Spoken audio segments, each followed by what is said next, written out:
Like, comment, share, and subscribe. Hit that notification bell in the upper right-hand corner. Follow me on all forms of social media. Check me out at thatdrummerguy.com and enjoy the following presentation.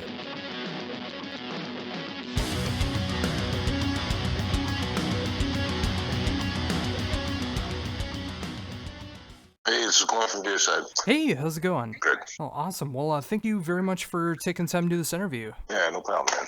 Oh, awesome. Well, of course, we're here to talk about the brand new album from Deicide, Overtures of Blasphemy, which is coming out September 14th through Century Media. I've gotten the chance to be able to check out this album over the last few weeks, and I just gotta say, I really love where you guys are at right now. I love everything from the production to the lineup to the songwriting, the lyrics, everything that's going on here.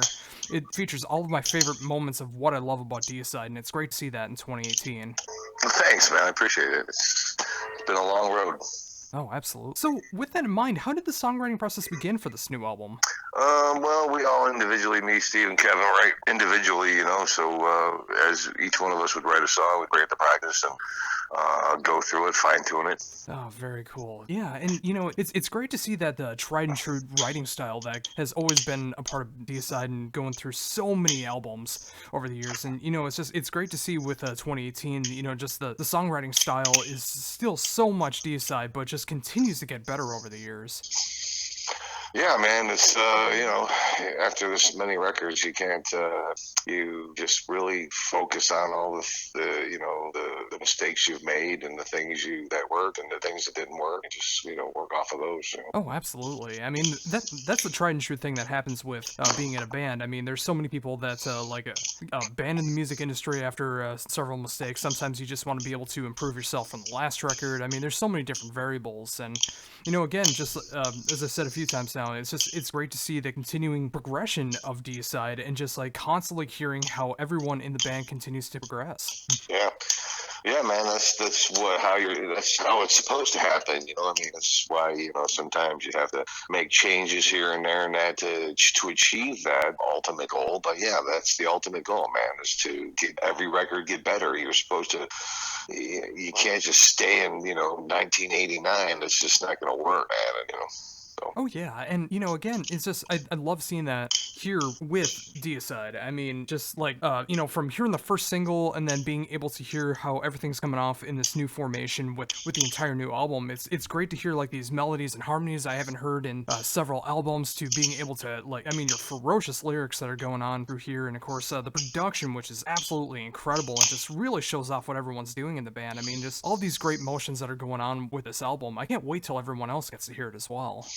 Yeah, man, that's you know what, that's the consensus with all of us. It's like sitting around here for the last few months, man, not being able to let anybody hear this thing.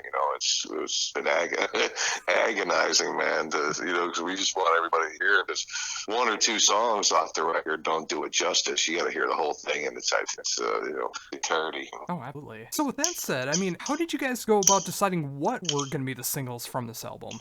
That's kind of like the record company's job, It's like they listen to it, it's the weird thing, man, because everybody that I speak to that has a different favorite off the album. So that was generally the favorites of the people at the record company, and the people that do all that kind of stuff. That it was them who picked out which ones they wanted to release. So, do you think that they chose good representations for the album? Pardon me? Do you think that they chose good representations to be able to show off the album? I think they picked more of the more catchier song. Well, I don't say catchier, but there's hooks. You know what I mean? And those songs have some hooks to them, and not that the other songs don't have hooks either, but it's just, I don't know.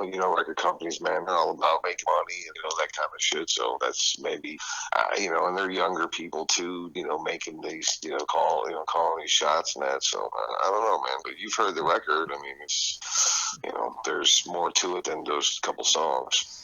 Oh yeah, absolutely, and it brings together some of my favorite moments in the past with Deicide records, with the great hooks and melodies and harmonies that are going on, and of course the brutality that's always been a part of Deicide. I mean, throughout the entire album, I don't think there would have been a really bad choice to be able to show off what was going to be released as a single or two off the album, and I mean, if it was left up to the band, I imagine that'd be a really hard choice. Well, when you have a record full of singles, that's basically what you have character. Every song has its own personality and character, and it's kind of hard, man, when you got that many songs on one record that could all be released as a single. You know? So it's kind of like I kind of just I can't make a choice because I'm biased. You know what I mean? So it's like I let somebody outside. You know, that's why we're we can't wait just like yourself for the rest of the world to hear it, because we want to get that feedback onto which songs people like the most, so we can focus and concentrate on getting those into the set. Oh, absolutely. So with that as well, I mean, of course, we talked a little bit ago about like constantly wanting to improve yourself, whether it be it individually or the band or otherwise. So with that said, did you notice like any progression since the last album for yourself personally? Well, I got back into writing music again, so I wrote a few of the songs on the album, and I'm back playing six string again, and so it's yeah. I mean, I've progressed. Obviously, I'm back writing again and that. So I personally, I got my, I don't know what you call it, confidence back or whatever for writing again, or got my motivation back for doing that. I mean, it was a fun time, man. It was a fun record. Oh, awesome. So, I mean, that's great to hear that as well, too. I mean, you're back to playing a sixth string again. How does that feel going back to the sixth string? Well, I mean, I've always picked them up and that to show parts and to learn parts and stuff like that. And like an acoustic, and I have a J45 custom Gibson that I use, and I have a Les Paul custom and a Strat. I'd say, man, it was. It was something I missed. It's been years since I've been able to sit down and write riffs, and I enjoyed it so much. Yeah, I'm gonna keep doing it. And with that as well, I mean, obviously, you said you were getting back into writing mode for this album. Was there like a particular riff or a song or a moment where like things really started to like catch on and start feeling right for this album? Well, in the beginning, man, when I started writing, and Steve, a couple, and Kevin had a few, and then I started writing. And when I started writing, it was like, hey, man, everybody. I don't know if this was a consensus, but everybody was like, hey, man, GB's even writing, so we better get moving on this thing. So, but it was like we had a talk, about how we want to make it catchy and make a record for us. You know what I mean? Not trying to please some. I would rather please more people than it's like the best way to describe it is like the YouTube videos now. You got like 5,000 likes, thumbs up on one of the songs or whatever, and 100 thumbs down. Well, I would rather make music for that 5,000 people than that 100 people. You know what I mean? So that was really the focus and of where we wanted to go. We wanted to make it fun, man. If it ain't, I mean, after this many years of doing it, man, you gotta keep doing things, to make it fun.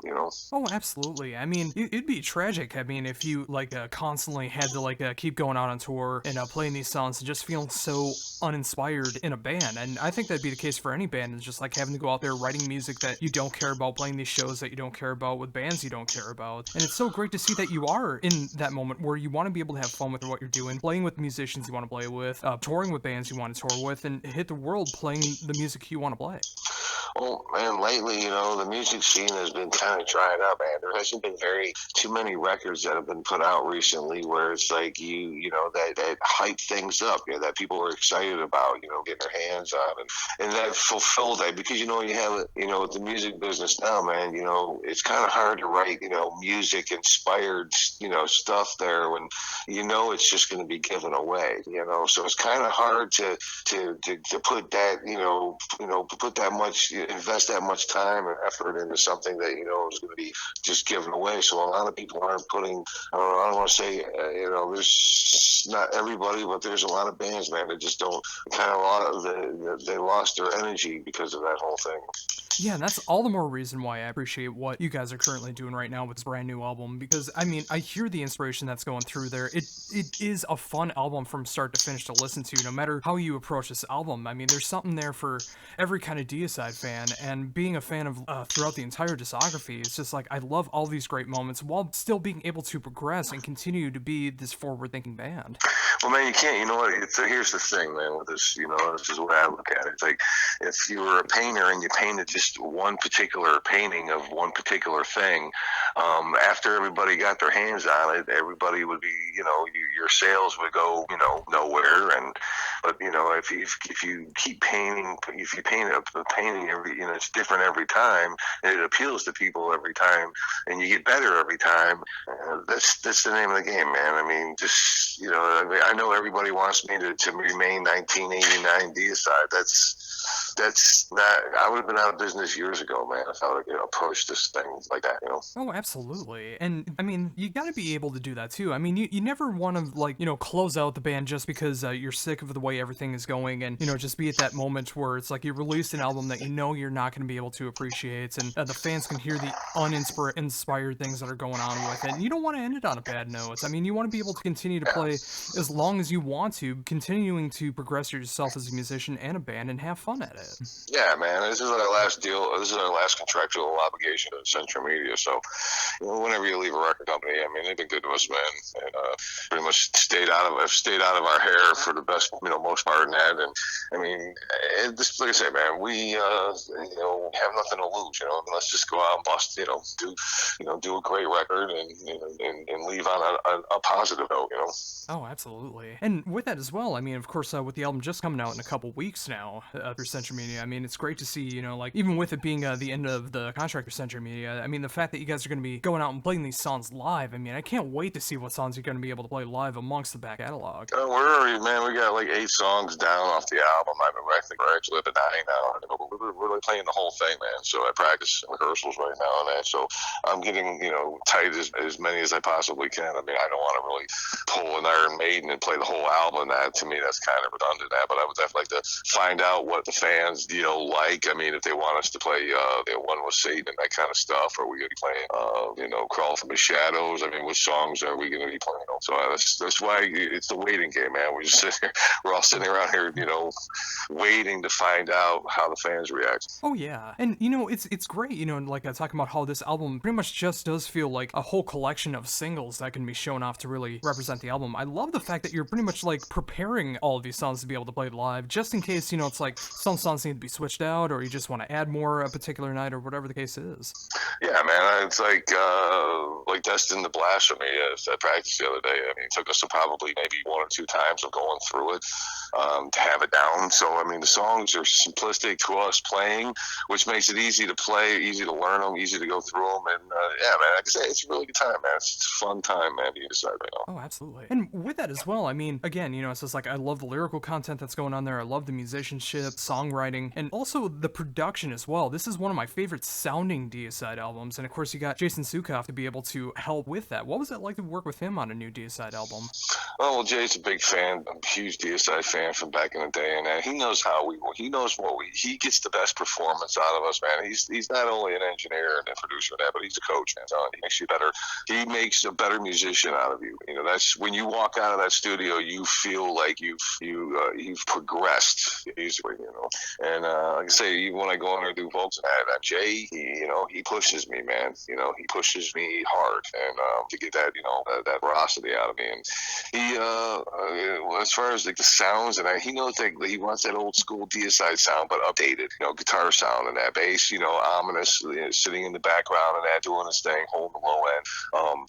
And we went for that old school sound, like with the drums and that, keeping the acoustics and not making everything sound so sampled and processed and that. We're getting away from that, It's like old school, that was the whole theme of this record, going old school with everything, not focusing on, triggering everything and just going for that, for a raw sound. You'll hear it in some of the, the vocals and that, where you'll hear like actual, like me sucking in air and that, man, to do some of these some of the lows and stuff like that are in there and that. Oh yeah, and it's just, again, it's like when I hear it from the fan perspective and I'm able to listen to it more and more, I really do hear that authenticity that's going on there, just like you were talking about. It's like, I love the fact that the drums aren't sampled. I love the fact that I can hear you sucking in sometimes when you're doing your lyrical parts. I mean, I love the fact that not everything is perfect on the album, but it sounds perfect perfect for Deicide. Yeah, like I say, man, if you focus too much on cleaning it up, cleaning this up, cleaning that up, cleaning this up, and it loses everything, man. It becomes elevator music at that point, you know. So I mean, there's got to be. I mean, the whole point of this was the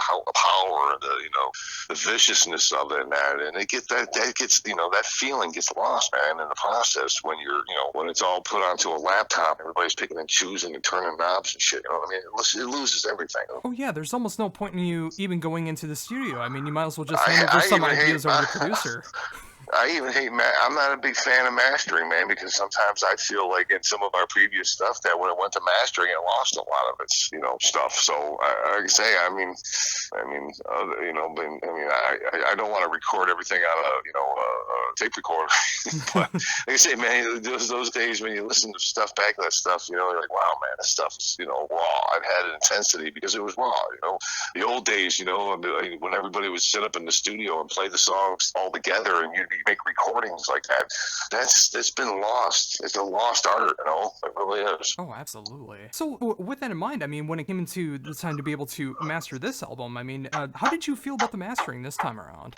Well, Alan Dodge is the master. The guy does the mastering, and he's done our stuff in that before, and so he knows how I like to run everything kind of flat, not putting too much to it, and that pick up a little bit of here, pick up a little bit there, because you lose, man. When you start EQing the shit out of records, man, you lose a lot. People don't understand that, man. How much gets lost in the process of EQing things, man. Because you pick up one thing, you lose another thing. You pick that up, you lose this, you lose that. You pick up the guitars, you lose the drums. You pick up the drums, you lose the vocals. It's not as easy as some people make it look. Yeah, and that's why I admire so much of what went into the production for this album, because every time that I'm trying to listen for something, like if I'm trying to hear like the bass tones or the drums or the vocals or something, I'm able to hear it and it sounds so clear. Yeah, the record's got a nice low end to it too. That's because using that Fender disc. Oh, much so. So, with that said, of course, with the album just coming out in a couple weeks now through Century Media, and you're finally able to really start talking about the album and starting to get people's opinions once the album officially be able to come out. What's next for the band? Well, they're working on a video. From what I understand, there's a video being worked out for Find the Sacred. Oh, nice. And then we're going to do a tour. We're working on getting the tours, start book tours and that. In our previous, records now, we always went out too early, upon the release of a record. So this time we're going to do it what we used to do it back in the old days. We're going to let the record come out, hype everybody up, and then come out on the tour instead of come out, after the record's only been out for a week. You're out there touring. It's like, I'm not in that big of a hurry, man. So we're gonna let this thing come out, find out find out how well we did. Oh yeah, and that's such a great approach to be able to do it as well too, because it's like there's some bands that are able to do it like the Friday that it comes out now, like they're already in the midst of touring and stuff like that, and some people are hearing these new songs before the album even comes out. Yeah, I mean, it's like, what fun is it going to a show? I mean, yeah, it's like you get the new record, you want to be able to, get familiar with it, and that. So when you do go see the band, you'll be like, wow, yeah, I know, you know the lyrics, you're singing along to the songs, and it just makes for a great, process, So I'm just kind of using a little bit of restraint business-wise, and just kind of laying back and seeing what it does, and say, man, I mean, I'm at that age now, man, where I've already proven myself, so I ain't got to rush around anymore. I just do shit on my own timetable. Oh, absolutely. Yeah, and that goes back to what we were talking about. I mean, making sure that you're playing the music that you want to play, having fun while you're doing it, and just doing this at your leisure so you can still enjoy what you're doing. Yeah, I mean, if you start, putting timetables and schedules on yourself, it takes all the fun out of it. It really does. Absolutely. So, also thinking about that as well. I mean, when the live shows come up for this new album, how much are you going to be switching up your setup in the live setting? What do you mean? Well, like you're starting to incorporate more of the six string again. I mean, are you going to be bringing out like multiple basses out? No. I'm just going to be playing bass guitar, man. I let guitar players do their thing. I play six string when I write. Okay, I was curious about that as well, because it's like I love seeing you with the four string live and being able to see what you do with there. So I was just wondering if the creative stuff was going to be coming out through that as well. I don't know, man. No, that's all good. And, it's like I really appreciate this as well. It's just like, of course, with the songwriting, being able to have as much inspiration as possible. But for the live shows, just making sure that the songs are going to be as awesome as possible, making sure everyone's doing everything that they can, and just make it as much fun as possible in the live setting. I can tell you from just the practices that we've done, it's sounds very tight, very much like the record. So everybody's going to be, if you like the records, you'll like them live.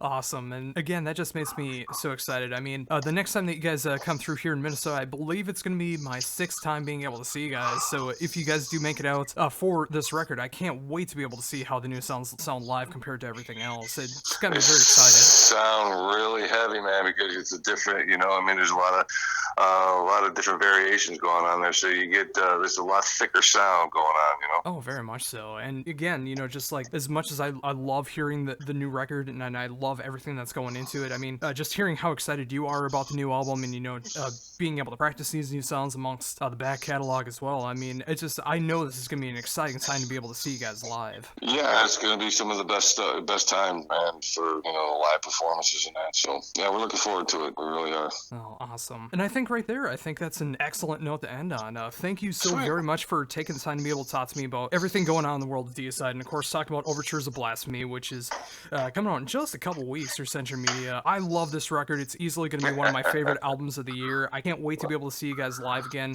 depending on where you guys are touring and stuff like that. And it was awesome to be able to talk to you. Awesome, brother. I really appreciate it.